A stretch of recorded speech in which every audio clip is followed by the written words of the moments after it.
You're listening to Punisher Waterfowls, the Union 0430 podcast. Brought to you by Real Geese Decoys, the most technologically advanced silhouette decoy on the market. First Light, the best hunting gear on the planet. Go farther, stay longer. And Ducklander Calls, tradition, education, and quality. Built to hunt. Punisher Waterfowls The Refuge is presented by Quick Koys, the fastest deployable, most portable, lifelike motion decoy product ever invented for duck hunters. Hey everybody, this is Kyle Smock with Show Me Ducks, a proud sponsor of Punisher Waterfowls The Refuge this March at the Toronto Sportsman Show. Come check us out in the Refuge to see the Deep Diver 2.0, the Ice Quacker, and the Mini Quacker. Hey everybody, welcome back. It seems like forever. I think it's been 4 weeks since we've done a show, and I actually had to go back to my notes to find out what number it is. So we are at 216, and it's like I said, it's been 4 weeks. So thank you for not losing your mind and flooding my inbox, because I know the millions of yous are just absolutely heartbroken that the show hasn't been out there for 4 weeks. But we're back, and I've got Craig and Philly with me tonight, and we thought, you know what, let's just do just the three of us, talk about some stuff, and have a fun show. So before we get too carried away, I would like to thank, on behalf of all of us, our sponsors of First Light, Real Geese, and Ducklander Calls. Been with us, like I say, every show. They've been with us for a very, very long time, and their support is greatly appreciated. And, of course, the voice of the Union 0430, Captain Jeff Coates from Pit Boss Waterfowl. And we should be seeing Jeff on the show here in the future, in the very near future, I should say. So, with that, it's been 4 weeks, and we are back. Hey? Look at that. Some sound effects? We got sound effects, boys. We got sound Nice. effects now. We're friggin' moving up. We're moving on up. That's why we were off for the last few weeks. You just had to get that figured out. It's taken me 4 weeks how to figure out the buttons on this friggin' mixer. But yeah, I did want to let's jump right into it and get going here. And I think this one's going to tie up a bit of time.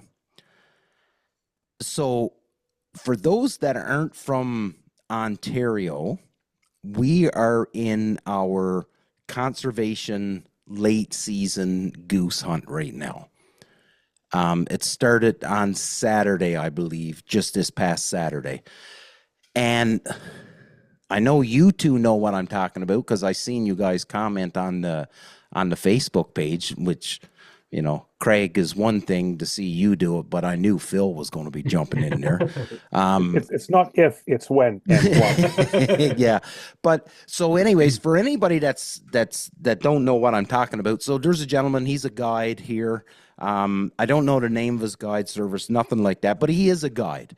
And he put a post up, I think it was 14 dudes, and they just put a 140 pile. 140 birds they dispatched that day. And he put it up on Facebook, and of course there was a lot of people that was applauding and happy and saying, I'm jealous, I wish I was there with you. And then there was another group of people that just absolutely rained on his parade. And I read the comments, and I can't figure out why they were so upset. Because they It's didn't like, shoot especially- 140 birds. Yeah.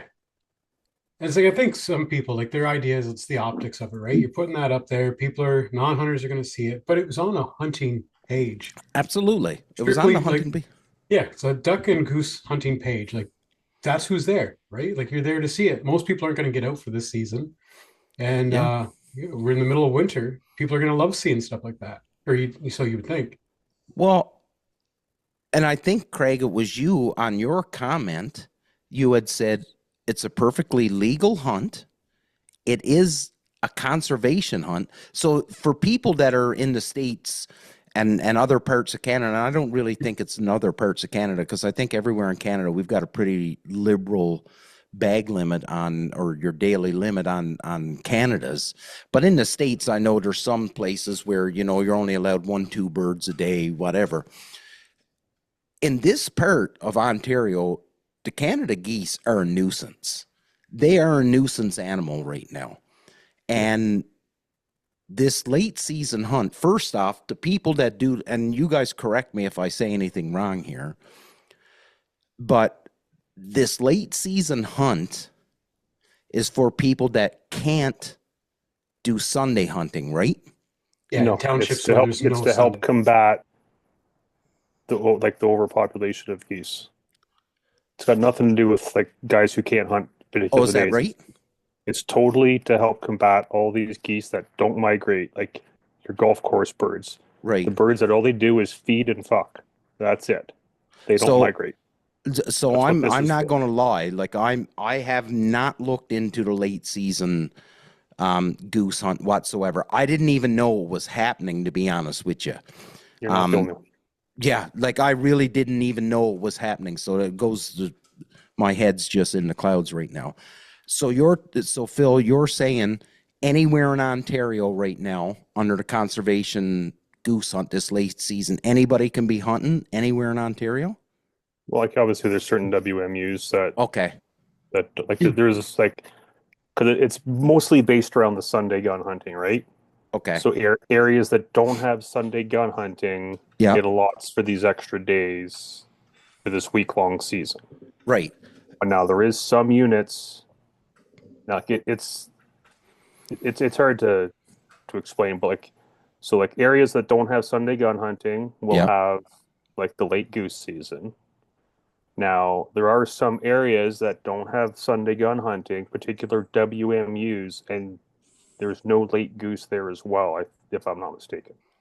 I'd have to Okay. read back through the regs. And because to it's not but even it's not the even most- by WMU, it's by individual townships. townships. Yeah. So it's the townships. So it can be, you can have one township within a WMU that has it and the rest don't, because Yeah. it comes down to the Sunday gun hunting, which is Ontario allows for Sunday gun hunting, but then it's left up to the individual municipalities whether they approve it or not. Okay. So there's still And that's some where- that's municipalities where- that don't have it.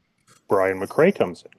Right. Yeah. And the Yeah. work that Yeah. Delta does when they Now, go around and Like the early goose is the same thing. The early goose is like, you got the 10 bird a day limit. Same Yeah. with our late, it's 10 bird a day. Yeah. And it's solely to help combat these birds that don't migrate. yeah. No, I get it. I didn't know if it was open. So say I have Sunday gun hunting here. I didn't know if I'm open because there's a lot of geese still around here. With Lake Ontario still not frozen over. Like it's not frozen over yet. It's not going to now. Lake O never freezes. Yeah. Well, Never. in and around where we are, like it freezes for a little bit, right? Like Yeah. as far as I can see, it's frozen last year. And it's not like- this year. Well, you get it around your way because you got like, what is it, like Amherst Island and Yeah. some Yeah. other Like islands, so like you get that it gets a protected. it gets a little skinny up around where I am, right? Like It's- Presqu'île freezes. yeah. Like it's a big bay, but it's still part of Lake Ontario, but it's a That's big right. shelter area. So Presqu'île freezes, but like all the shoreline down where I am, like Toronto to Port Hope, Yeah. never freezes. Right. So those birds are literally just go from Lake O to Corn to Lake O to Corn. That's it, back and forth. So I want to get back to this, the Facebook post. And I guess I don't know if I'm being a hypocrite here when I say this. So I've been on this show. I'm not anti-pile picks. I don't understand pile picks anymore. Now, I will preface that with saying, if I'm a guide and I need to impress clients or possible clients, then I think pile picks are a necessary, I'll call it a necessary evil, for lack of a better term. But I'm saying Damian Pittman, I wouldn't put out a pick of 140 birds. But I think it's okay that a guide does it because that's his business. And how else is he going to be able to drum up business unless he can show people, hey, listen, I can put you on the birds, right? So am I being a hypocrite by saying, well, I don't really agree with pile picks, but if you're a guide, I'm okay with it. Like, you understand his perspective.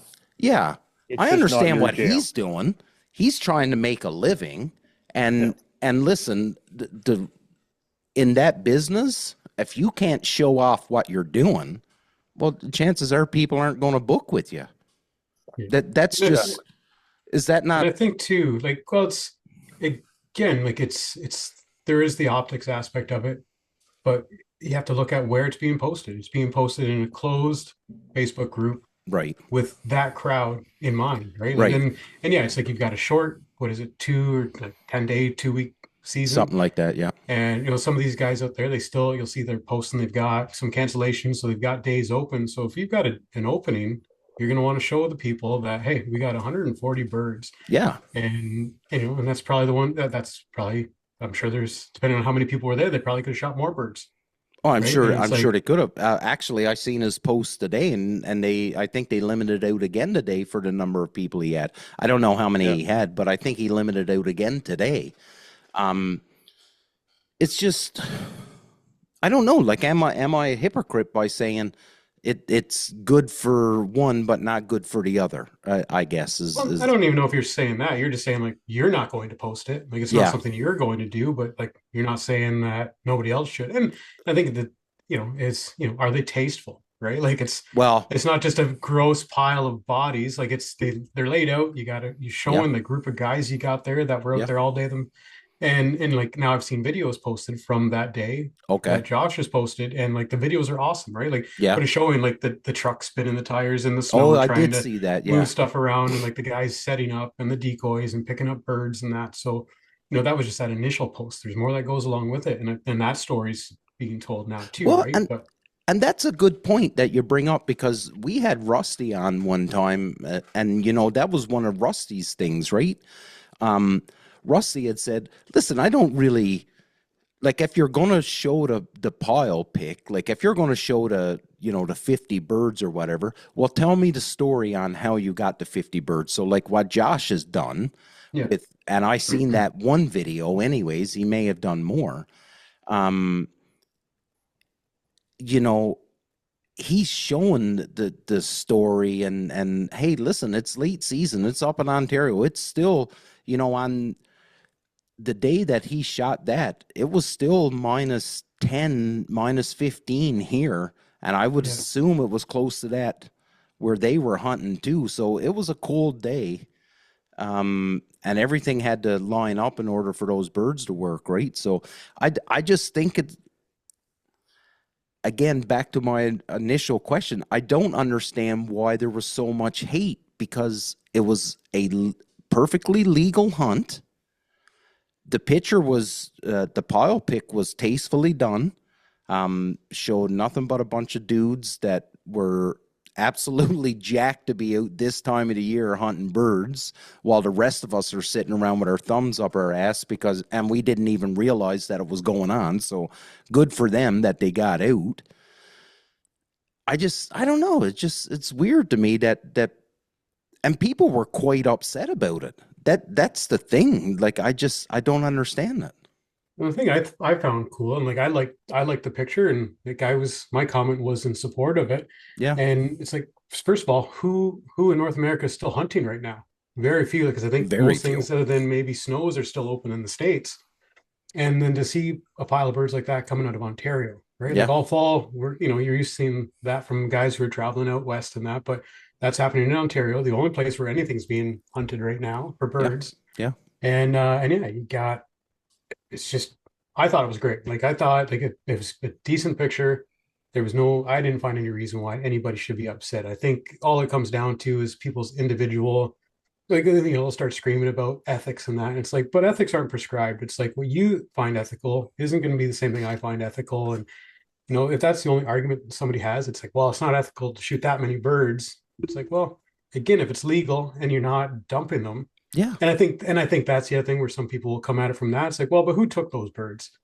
And let's be honest, Hey, like there's and that's a fair argument.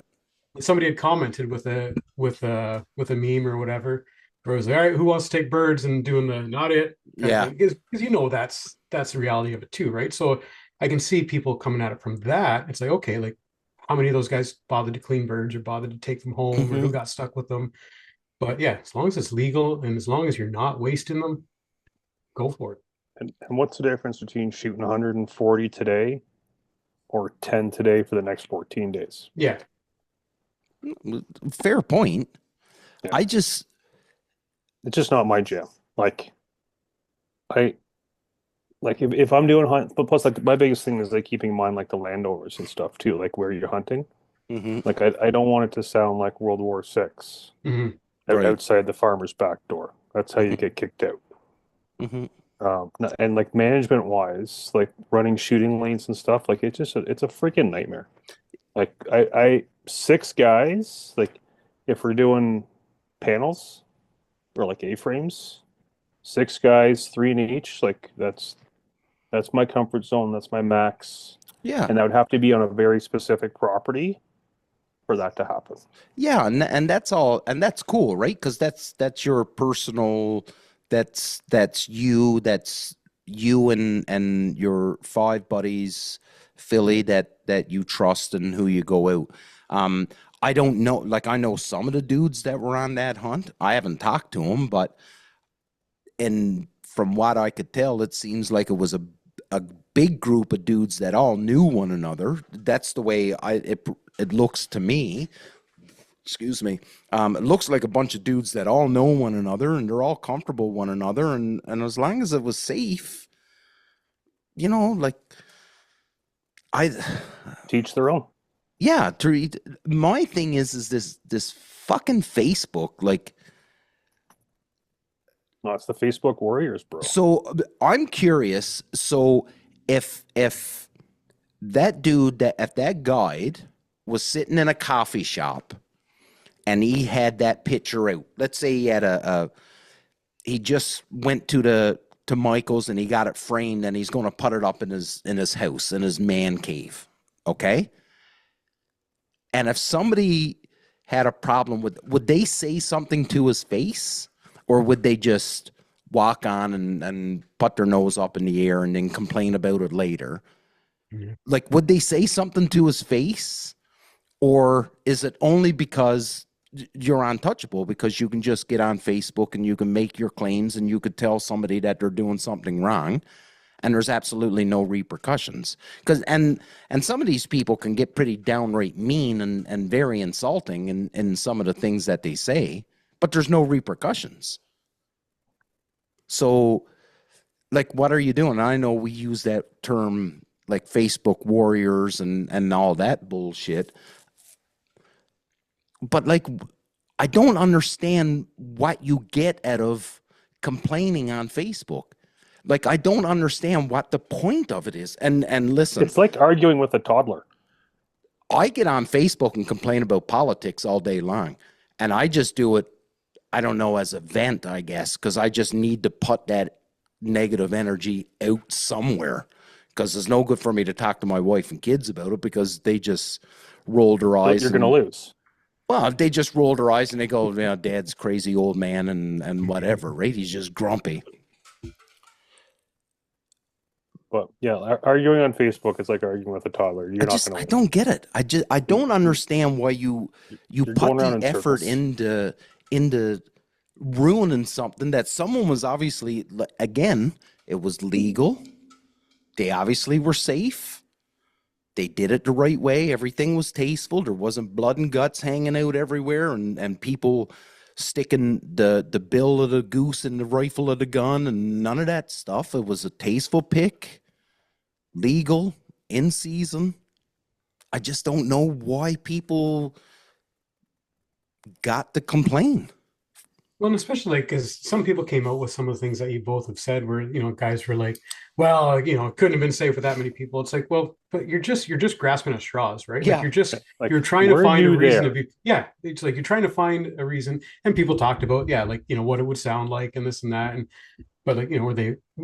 Were they in the middle of nowhere? And again, like people are getting upset about details they don't have. Yeah, that's right. They have no idea. They have no clue about that hunt. I knew this was going to take us a while to get through this one but it's friggin' true. And I'm so, listen, I've got a brand where I rely heavily on social media. I know the pros and cons of social media. You live and die by the sword. I just don't understand complaining for something that's obviously already happened. There is absolutely nothing you're going to do. So if you are the complainer, so let's say I posted that picture. I took 14 dudes out and I killed 140 birds, and then I posted a picture. And Philly, you complained about the picture and you got all mad about it and everything. If I own a business and I posted that picture, do you think you complaining is going to stop me from doing it again? No. I did nothing wrong. So what's the point of you complaining? That's right. I just don't get it. And it's bouncing around in my head, and I'm trying to figure out a way to justify, hey, listen, there's things like you said, Craig. Was it safe? Was it in a built-up area? We don't know. So until I can tell you, it was near the side of the 401 near London. Wow. I do know that. Well, but still, we don't know all the details. So like, what the fuck are you complaining about? Human all nature, that buddy. being said, if there ain't people on Facebook bitching and complaining about something, there's something wrong. Yeah. It's kind of like similar to what I said to Craig's response there. Yeah, your comment on the comment. Yeah. Craig Zuckerberg should get a kick in the fucking nuts just because he's created this monster. And Mark Zuckerberg. What did I say? Craig. Oh, Craig Zuckerberg? Oh. Yeah, Mark Zuckerberg. Well, all those Craigs should get a kick in the nuts. That's what I'm saying. Fucking gingers. Anyways. I don't know, man. It's just, hey, to the guide, I don't know you. We've never met. I see your stuff. Good on you, buddy. Great hunt. As my dad used to always say, if you think I'm jealous, you're right. Because I wish I was on the hunt with you. I really wish I could knock down 10 Canadas roundabout. I could have gone out there and just shot 140 myself. Well, yeah. That would be illegal. In fairness, some of us have special privileges. So Jesus. Yeah, but that's a topic we'll get into another day, I guess. When I get my special privileges, then it'll be okay. Up until then, it's not okay. By done here. Yeah. So we got through that. I wanted to talk a little bit about. I wanted to mention some of the upcoming guests that we have coming up, because it has been there was the 4 weeks where I said 3 or 4 weeks that we didn't do a show, and I just wanted to, I don't know, like sometimes it's very hard to make everybody's schedule mash up, especially, well, I don't have a job, but I'm still a husband and a father and the whole bit. But then, you guys and Mark, you have full-time jobs, you have activities, you got small kids. I'm lucky my kids are older so that they don't really occupy a whole lot of my time, and not like you. Like they can feed and water themselves. Yeah. Yeah. You know, Look, I'm so working straight afternoons right now, yeah. Yeah, so like it's that's just bullshit. it's hard sometimes to get everybody's schedule to mash together, right? And one of the things, and Phil, I know you would know this, and Craig, I'm not excluding you, is just because you joined on to the podcast later than the rest of us.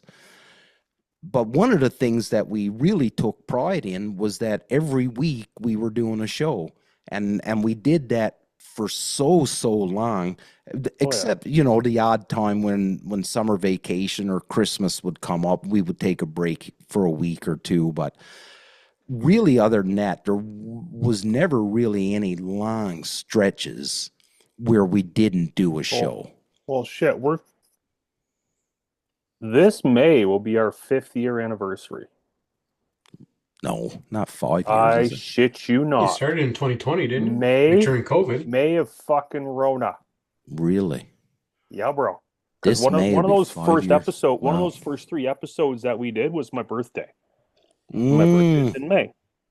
That's right. I remember that. Because we had to do the 3 episodes. Yeah, we you uploaded needed- 3 episodes before we made it live. That's right. To get the 'cause you need, algorithm. like, three things to kick in for you to whatever the fuck it is. Yeah. This May will be 5 years, bro. Holy fuck, really? Right? Wow.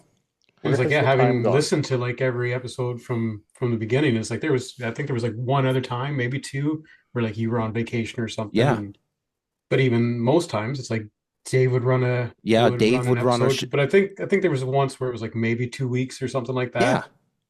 Where Like it people was were never sick or gone or whatever. Yeah, like it was never really a long period. So, you know, and I've said it to people because, and not that there's a ton of people that's banging on my door asking for advice or anything, but people do ask, right? And I say, and you know, Brian from Migration Waterfowl, he says this, right? Like consistent, like he always, like that's his thing. He's consistent and he wants to do a show every week, which is what our goal was, right? Always do a show every week. And when I talk to sponsors, like that, and that's the thing, when I talk to sponsors, I tell them, I'm like, listen, we try to get 45 episodes a year done. And they're like, whoa. I'm like, yeah. So that could fluctuate plus or minus a couple, but 45 episodes a year when I'm talking to sponsors, and they're like, holy smokes, that's a lot. And I'm like, it is a lot. And you're trying to, sometimes you're trying to find guests. Sometimes it's just us and trying to marry up our schedules. And then the last week and a half, like we would have done a show, last week? If we could have, I was sick. Phil was working, you had stuff on the go, and then the days when it was just a mess, right? Trying to figure something out and try to get a show put together, and Fucking life. well, yeah, it's life, right? I was away for a week at a veterans thing, so that you know knocked us off a week right there, and then I'm not back in order to edit it and get it all uploaded and all that stuff. So that's 2 weeks right there. Just that 1 week event that I was away from the house that took 2 weeks away. Anyways, the gist of it is that I appreciate everybody that listens, and I know you guys do as well. We appreciate everybody that listens, but sometimes it's just it's life, as Phil said, and we don't get to put one out every week. But I did think that, you know, if anybody has it in their head that we're not planning for more guests, I thought I would just read off some of the people that's coming on. So Craig, your buddy the Viking, and I can't wait to talk to this dude. Just because of his nickname. I really want to talk to this dude. And we'll get more into him, but this is a gentleman you met through the contest you won with Final Approach when you went out to Saskatchewan last fall. So you met the Viking. He's going to come on. I mentioned it earlier. Jeff Coates is going to come on, and he's crazy busy right now because he's traveling up and down the eastern seaboard chasing some competitions for his dog to get her. I think it's Master Hunter he's after now, because I think he got senior last year, but I'm not sure. And then Water Feather Boats, they want to come on, which is really cool because I'm really excited about getting to know more about them. I met them down at Delta, Philly. I'm interested in being one for that one. Yeah. Well, Not, we'll make I sure. already have a boat, but fuck, we can buy more. Yeah. No, he's very, they're very interested to come on. So we just got to get the date squared away. Anthony Smith, who's been on the show a bunch of times over the years, he reached out after the SHOT Show. He wants to come back on the show. And I love it because, you know, I say it and we say it every time we do a show with a guest. Hey, this is an open invite. Don't wait for us to invite you. If you ever want to come on, shoot us a message. And Anthony did that. He was at SHOT Show and he said, once I get back from SHOT Show and I get squared away, I'd like to come back on the show. And I was like, absolutely. You let me know and we'll make it work. And Jonathan and Lacey Patchell. Or Pashel. I'll say Pashel because that's the way I would say it up here in Canada, but they're down in, I think they're in Wisconsin, I think. Anyways, they do a lot of the photography and video for DOA and Beavertail. So they're good friends with Ben Marlowe, and so they want to come on the show, but they're a young couple with two rambunctious boys. I believe it's 2 boys they have, so them trying to carve time in their schedule, that it takes some time, right? So they're going to come on the show. A really cool dude reached out to me. He's American military. He's overseas right now. And he said, when I get back to Canada, or when I get back to the stateside, and I think he's back now, he wants to come on. He's got a business called Kennard's Waterfowl. So he wants to come on. And last but not least, Claudio Ongaro wants to come on as well. So, nice. Yeah. So pretty cool lineup. Yeah, that's a pretty good. So, and that'll take us, you know, we try not to do too many back-to-back guests, right? We like to have just us to get on and space them out and us get on and do some chats and talk about some things. Today, you got no one tomorrow. That's right. That's hold on. Let me see. There got to be a button for that. Oh. Wrong button. Nobody cares about your points, Phil. No. There. No. That's the right button. Say that again, Philly. If you have everyone on today, you have no one for tomorrow. The more you know. I love this fucking thing. Is that like the Reading Rainbow? Yeah. Yeah. I got to figure it out. Apparently I can input sounds into this too. So you should label. I should totally label them. Oh, crickets.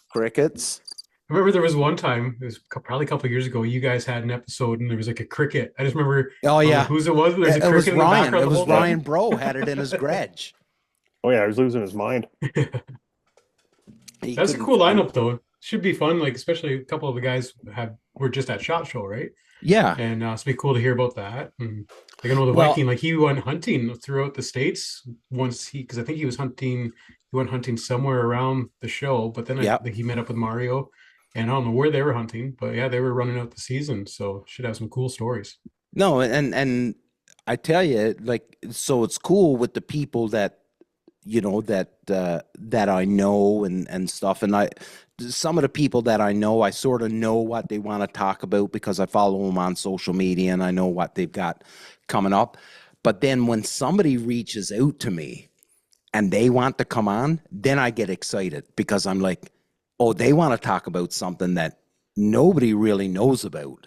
And that gets me excited. So a few of those that, you know, reached out and wanted to come on the show, I'm pretty excited to have them on and hear, you know, like Anthony Smith. Like Anthony is always cooking something up. Like there's always something going on in that head of his. So I'm really curious to know what it is. But yeah, so it's a great lineup. And then, you know, hopefully Mark gets squared away with work. He's been crazy busy at work lately. And then with his search and rescue stuff that he does is just, I'm hoping his workload starts to diminish here once as the spring comes on. But and hopefully, yeah, it slows down and we can get him back on the show a little bit more. And I don't blame him. You know, some days coming home from work or whatever, yeah, I'd much rather hang out with my wife than hang out with the two of you or the three Especially of us. like you hardly on the group chat much either, right? Yeah, Like, yeah. don't even hear many replies there. No, like he'll come on and he'll throw a shot at one of us, and then Yeah. he'll get a little dig in at one of us, and then he's gone for Gone. gone. You might not hear from him for another couple days, right? Yeah. So, but yeah, no, that's cool. And I am, Phil, I am pretty excited about Waterfeather too. They're very motivated to get up into Canada. I had a chat with them earlier this week with Hunter and Jeff, the guys that run Waterfeather, and we were chatting and stuff, and they are extremely, extremely motivated to get up into Canada. And we will do our best to help them get up in Canada, because that's sort of kind of, that's what we do, and sort of what we like to hang our hat on is, hey, listen, we love new ideas and new products, and we love to be able to introduce you to them. So I'm pretty excited because I'm like legitimately sitting here scrolling through their Instagram page and was checking out his website. 'Cause like I've been following them for a while, checking out the boats and stuff. And my biggest thing is going to be like, so they're blind. Yep. Are the doors a full frame design, or is it just soft, limpy fabric? I don't think it's soft, limpy fabric, because there's a video on their website. If you go on their website, there's a video with the. I have it keyed up. I'm gonna wait till we're done and I'm gonna watch it. But yeah, if you guys from Waterfeather, if you're watching or listening, reach out to me. Fouled Collective on Instagram. I'll tag you. Talk. Yeah. I'll tag you. That sounds like, hey, Craig, that's what we call a sound bite in the biz. Yeah. I just noticed, my first thought was Phil's not doing a very good job with his active listening. Here we are talking, trying to engage with him, and he's just scrolling. But I'm multitasking. He's multitasking. He's doing research at the same time. Sounds like somebody needs to be sent on another course of some kind, work on his active listening. Yeah. Or just get medicated. Yeah. ADHD, bro. Tomato. It is what it is. It is what it is. What do you guys got going on now for the rest of the... So... Nothing. I've got fucking nothing. Work has screwed everything. So I bring this up because Bobby Hayes from Ducklander Calls makes a post today, and it's called the Ducklander Summit. That's happening in May in Kansas. And I did some research, and it's about a 17-hour drive. Yeah. That's a haul. But wouldn't it be cool to go down there? It's May. Like, what's going on in May? Turkey, that's what.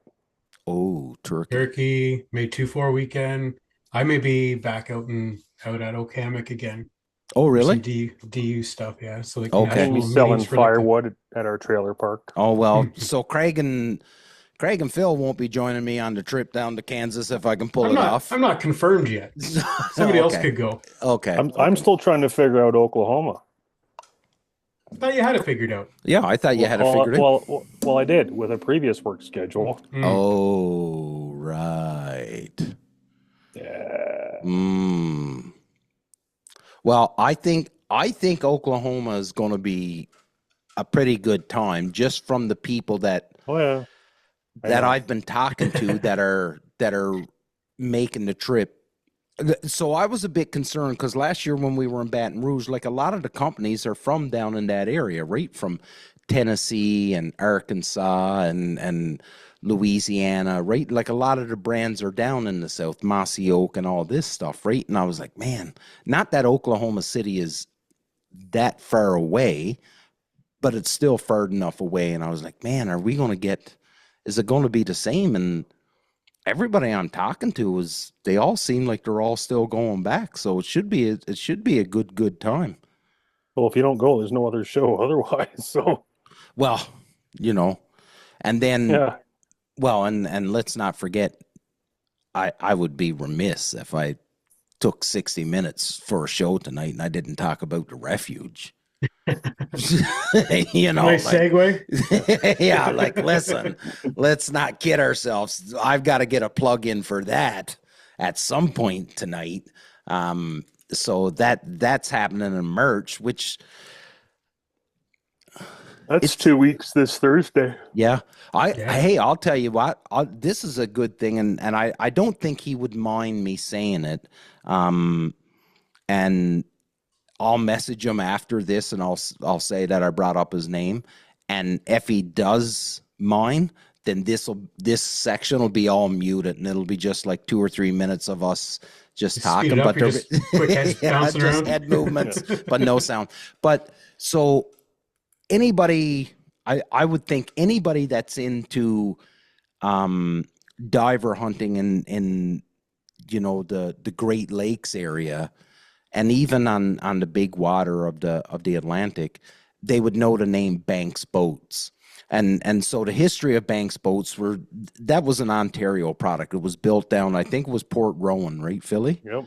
Yeah, so they were built in Port Rowan. They've since sold the company and it's gone to another company. Anyways, the grandson, Jaden Banks, he reached out to me the other day, and I'll be 100% honest with you on how the conversation went. And he reached out to me and he was like, "Hey man, just offering it up. If you would like to have some boats at the refuge, let me know." So I read the message and I was like, does he want to sell boats? Like, to be honest with you, I didn't know they had sold the company at the time. So I was like, does he want a booth? Like, does he want to sell boats? So then I messaged him back and I was like, "Hey, Jaden, are you looking for a booth? Like, are you looking to sell boats?" He was like, no, we sold the business. We've got some boats that we still use, right? So I said to him, I'm going to be very clear with you. I said, the amount of people that want to do something for the sake of doing it and not expecting a huge return are very slim. I said, I don't have a lot of money. I said, I have some money. I said, so what would it cost me to get you to bring a couple of your boats up for decor and a conversation piece at the refuge? And he was like, "Buddy, nothing." He said, "I don't expect you to give me anything for it." And I was like, "Well, I got to give you something. You got to tow those fucking things up and the whole bit." I was like, "Why are you, like, I don't know Jaden Banks, right? I've never met the guy. I know him from social media." And I just asked him, I said, like, "Why are you doing it? Like, why are you offering this up? You got to tow these boats up and set it up and be around to chat about it and stuff like this?" And he told me, he said he honestly believes that we need more of, and he, he brought up the refuge, but he's not saying that the refuge is the be all end all, but he's saying that we need more of it. We need more of the trade. We need to bring the trade shows back because people are missing it. And people used to look so forward to going to trade shows to see the things that people have forgotten, and he's trying to bring it back. And he was like, that's why he said, I want to see it succeed, and I want to see more trade shows. And of course, I'm paraphrasing a little bit, but because it's not like there's nothing in it for him because they don't have the business. They don't have the business anymore, right? Yeah. Like, he's not selling the boats; he's just bringing them up as conversation to dress up the area and decor and the whole bit. And it took me back for a little bit because I was like, man, nobody wants to do something for nothing. And I was like, well, like I got to do something for you. You're towing boats up. That's gas, it's fuel, it's your time. And he was like, no, I don't expect anything. I don't want anything.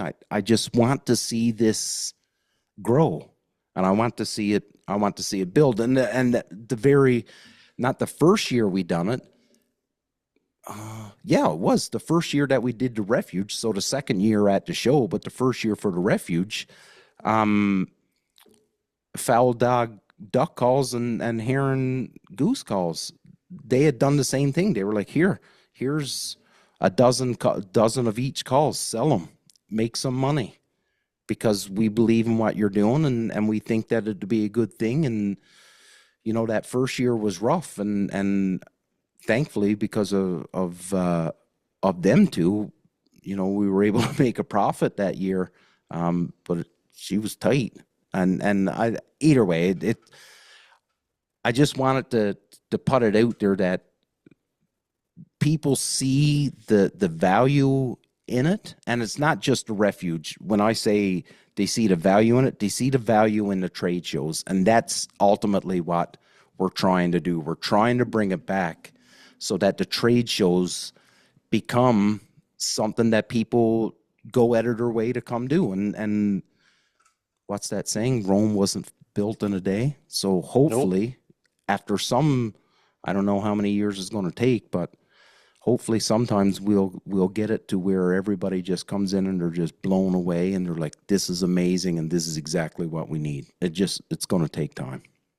And it's the best spots to find out about stuff you don't know that you don't know about too, right? Like you're finding out those little niche things, or it's like a lot of people, if they're thinking about waterfowl hunting, they're picturing the field hunting geese, or a little bit of small water for mallards or whatever. But you start bringing in boats like that, and it's like people start learning about different aspects of waterfowling and those different little things that different people do. And I think that's the big value of going there, is just seeing all this stuff that you didn't know about. Well, I think one of the coolest things that would come from it is let's just say, like First Light. Like I'm talking about a piece of clothing from First Light, and there's a couple people hanging around, and I'm talking about this jacket or whatever. And I say, well, I hunted in this area last year. It was pretty cold and wet, and I wore this, and I was warm. And then some guy goes, yeah, I'm just like 30 minutes away from there. And then some other guy goes, oh, yeah? He was like, I'm about an hour away from there. The ability for people to meet up and possibly find your next best buddy, your next hunting partner, that's what I think would be cool about it, because you seen it last year. Last year was really the first year of the refuge where it became somewhat of a hangout. Now, it wasn't, I'll manage everybody's expectations here, it wasn't fucking jammed, but there was a lot of people hanging out. And a lot of people hanging out that just wanted to hang out with a bunch of duck and goose hunters, and there were some people coffee. and drink coffee, but they weren't really buying anything. They just wanted to hang out and chat with people and network. That's the term I was looking for. And it's funny you mentioned First Light, as I'm currently wearing the new lined 308 pants. How thick are they? Because I don't have the line ones. I love the 308 pants. That's what I wore out west, but mine aren't. So I bought both pairs. Yeah. And I got them like a month or so ago. Mm-hmm. So yeah, I got the regular 308s, which I love. They're great. Yeah. The line ones, they're like a soft shell with a micro fleece lining. For anyone that has the Sitka Dakota pants, this is going to be First Light's equivalent. The only like major difference I find just the 308s are a slightly slimmer fitting. Like they're not super bulky and baggy. Yeah. Like, don't get me wrong, I love my Dakota pants. No knocking First Light. I love my Dakota pants. No knocking Sitka, you mean? No knocking First Light, because they look after us. Oh, but I have my Dakota pants. Oh, okay. I get you. Yeah. I love my Dakota pants. It's like one of the only things at a First Light or at a Sitka that I still own, and I will take to the grave. Yeah. But I find the 308 lines are more of like a technical pan. Like you got your pockets. It's like a dual pocket on the front of your thighs, which is pretty cool. This is like an open pocket on the front. You can just jam shit in, or there's an actual like zippered secure pocket behind, which is nice. The biggest thing I love with these is they got the vents down the side of the legs, and they're lined like there's a mesh in there. Yep. It's not like I've got the Corvette Foundries, which I use for turkey hunting. I got it in like that brown color. But you vent them and it's wide open, so people seeing your draws. You know what I'm saying? Nobody needs to see my. If you wear them. Yeah. If you wear them, yes, but nobody need to be seeing my pantaloons. You know what I'm saying? So I love the fact that these have like the mesh lining, so you can because I wear these to work. Oh, really? Because cold weather and stuff. Yeah, if you're out on the beat, yeah, of course. Yeah, because I'm in a plainclothes thing right now. I wear these. If I'm out. Anyways. But in the office, I can vent the legs, and I'm not like dying of heat when I'm sitting at the desk jamming away at the keyboard. So I'm like, these are an amazing pan, and I am really looking forward to testing these out this fall. Like wearing them like in waders, right? Or even like I'm probably gonna do a little bit of deer hunting this fall, believe it or not. I bought myself a rifle. There you go. Got a 6.5 bleed more. But yeah, I'm looking forward to. I knew you would buy a 6.5. It's buddy. It's the most bang for your buck. Literally, the pun is intended. I wanted to go 243. Yeah, because I'm gonna be shooting deer on farm properties, so there's potential. I got to reach out 300-400 yards. And the 243 just doesn't have the punch to shoot to, at least in my opinion. Right. Doesn't have the bullet energy to kill deer past 250. Okay. Wow. 6.5 Creedmoor, you're lethal well past that. Okay. So, still so I wanted to jump on that First Light thing because I made this comment to First Light a couple weeks ago when I was chatting with them. And I hope I didn't ruffle any feathers or anything when I said this, but I was like, hey, I'm good for camo. Let's start making some solid colors. Let's start making some pants in cash. Well, yeah, if you want for that, turkey. I'm like, for turkey. Let's do some solids because I'm tired of spending the money on these jackets and pants that I know I could use when I'm standing on the sidelines of the football field, or something a little more versatile. Buddy, piles of my stuff are solids. I got solid pants, the 308s and the Foundries and the Corrugates, but I don't have any jackets or anything that's solids. I don't have any hoodies that's solids. Well, sweetheart, the vast majority of their everyday wear hoodies are solids. Okay, they're hoodies. I'm talking jackets and shit. Uncompadre 2.0, you can get in a solid because I own one. And it's the most Shut up, Phil. Jacket. You're ruining my fucking buzz I'm here. going to piss in your cornflakes twice. And there's actually another jacket that I want to buy. Let's see if I can bring it up here quick fast. Because I think this jacket is like the cat's ass. Maybe that's why they fucked me off, is because they're like, he's an idiot. We already have. This guy doesn't know what he's talking about. What the fuck? Are we sponsoring this guy? He doesn't even know what the fuck we got. What is? I was hoping to get out for this late season just to really put that refuge set I've got. Yeah. Through the paces, because I wore it in Saskatchewan. Like it wasn't, but crazy it was too cold there. But like, yeah, it was too warm for there. I was warm sitting there. Like I'd lost the jacket for most of the hunt. The Coulter parka comes in solids. All right, so I want to get the Uncompadre Foundry jacket. That's what I want to get. Yeah. Yeah. I'm trying that to might be my next purchase. Anyways, I'd really like it if they put a hood on the straight line field jacket. Oh, that's that soft shell. Yeah, so the wicked jacket. Just need to put a hood on it. I'm done with hoods. That's just me. I'm anti-hood right now. But yeah, the Uncompadre Foundry. I'm probably going to buy one of those in the next year. I think it got to do with my age, as my daughter told me that now I'm wearing button-up shirts and quarter zips, and she's 100%. like, "You are turning into an old man." So I dropped her off to university yesterday, and I'm wearing a pair of faded jeans, my Loa boots, So a Stonewash.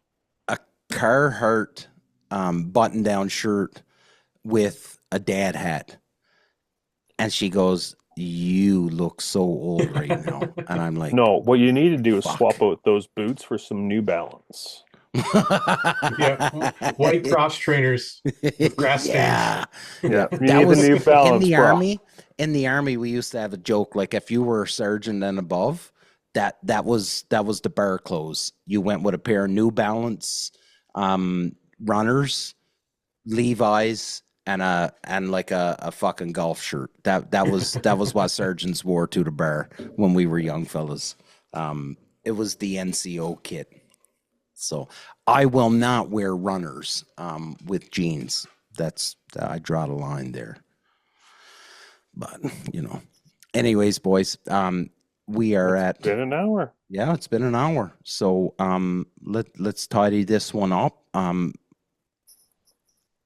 Keeping in mind we spent a good 25 minutes talking about a Facebook post, but yeah, it was good. That's what we're here for. Yeah, exactly. This is what the people want to hear. They want to hear about us. something. Yeah, absolutely. Anyways, let's do a quick round the table and we'll end her right there. Philly, to you first, my man. But it's just great to be back at it. I know I've missed a pile of episodes, but it's like we said before, life, work, all that jazz, et cetera, et cetera. Yeah. Now here's the big ball drop. Here we go. I'm gonna break many a hearts. Jesus. The millions of listeners and fans. This is and off viewers. script here. I will not be at the Sportsman Show this year. I'm sorry, folks. Hold on. No, wrong one. You're not allowed to touch that. Sorry. This is wah wah wah. No, not that one. Even better. Yes. No. You're fired. There it is. There Okay, it is. sorry, Philly. Okay, Yeah, I'm gonna label these fucking things for the next one. Say it again, Philly. I told you to do that. I know you did, but I didn't.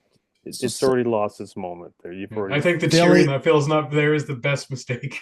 Philly anyways. will not be at the Sportsman Show this year because he's got a new work schedule. Fortunately, due to work and such, I won't be able to make it to the Sportsman Show this year. I'm actually a little heartbroken myself by it. Yeah, I know you are. Because I would actually much rather be at said Sportsman Show. Mm-hmm. But it is what it is, folks. Sorry. But a number of new vendors that were coming that I wanted to meet. Yeah, and you also had you also work for another brand too, right? You do some work for another brand, and you were supposed to be in their booth. Supposed to be in another booth for a couple hours one day, it's one of those things. It is what it is. Just life happens, shit happens, But I'll have to attend an event another day and sign autographs and take photos. But sorry. I don't want to upset you, but nobody really asks for our autographs. No, they don't. And it's fucking great. Less people who know me, the better. Yeah, no doubt. Yeah, it is Craig, what it is. Craig, to you, my man. Well, whether people like it or not, I will be there. Despite popular opinion, Craig's gonna be there. Yeah, maybe that's why Phil's backed out. Mark can't make it now. It's getting a little bit of a complex. You got big shoes to fill, Craig. You, Cade, and I. That's it, buddy. Just the three of us. We can handle it. Oh yeah, we got it. I'm looking forward to it. Good, busy couple of weeks. We've got our DU dinner coming up on the weekend before on the 8th. So we're almost sold out. I think we got a couple of tickets left for that. So nice. Got that one weekend and get that wrapped up, and then start running, doing all the Sportsman Show stuff. So. Yeah, and we do have to make an announcement. I do not I do have the date. The 12th of April is the Wald for Hope dinner. And for anybody that's in Ontario, and this is, you can come from wherever, but I don't expect you to, but anybody that's in, that eastern to southern Ontario area, or wherever the fuck you're from in Ontario, it really doesn't matter. I honestly believe this is the best fundraising event in Ontario, and it's the Wild for Hope. And our good friend Brian McRae, he created it, and it's all to raise money for cerebral palsy, where he raises money that helps his own son, Jace, but then he kicks a large portion of that money over to the county, where they use the money to spread it out to families that need it as well. So if you can, it would be really, really cool if you could meet us at the Wald for Hope. Philly is going to try to be there. Craig is going to be there. I'll be there, and we're bringing some friends with us. So it's going to be a great event. That's the 12th of April. I wish I would have thought about making that announcement earlier. But we'll start doing that for the rest of the shows leading up to the Wald for Hope. We'll make an announcement at the beginning of the show, because I really would like to see another jam-packed house. And it very well could be sold out. I don't know. I know it usually do, but... Yeah, it usually sells out pretty fast. Yeah. So with that, everybody, thank you so much for listening to the three amigos just blabber on for the past 60 minutes. This is the Union 0430 podcast. We are not experts. We will never pretend to be experts. Just a bunch of friends that love talking anything duck hunting, and obviously a bunch of other bullshit. Phil didn't get in his mandatory Simpsons quote tonight, but he'll make up for it on the next one. He'll drop 2. Big love. Chat with you next time.